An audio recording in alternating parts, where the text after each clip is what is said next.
The victims of the Westgate Mall attack included citizens of countries as far apart as Australia and Britain, Canada and South Korea.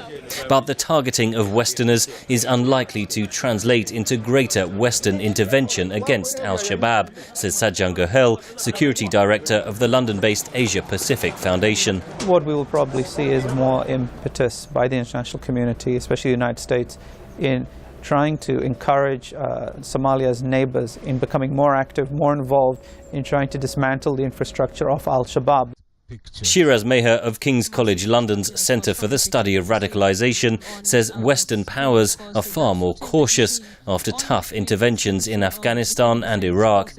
I think the West now favours having localised countries who are responding to regional crises, taking the lead, and they will support from behind the scenes. The level of support might increase, but I don't think you'd see anything like American direct intervention, for example. Sajjan Gohel says eliminating the threat from Al-Shabab will be highly complex. This is a group that is splintered.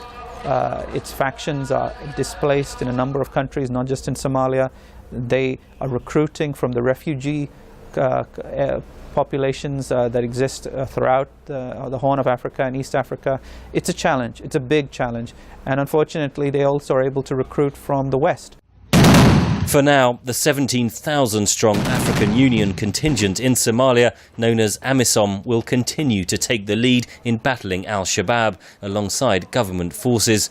The United Nations envoy for Somalia, Nicholas Kay, has called for the international community to put more resources into fighting the al-Qaida affiliate. Particularly extra resources for the military effort, where the AMISOM are under-resourced. They have, for example, not a single military helicopter for a campaign in a country that is the size of Afghanistan.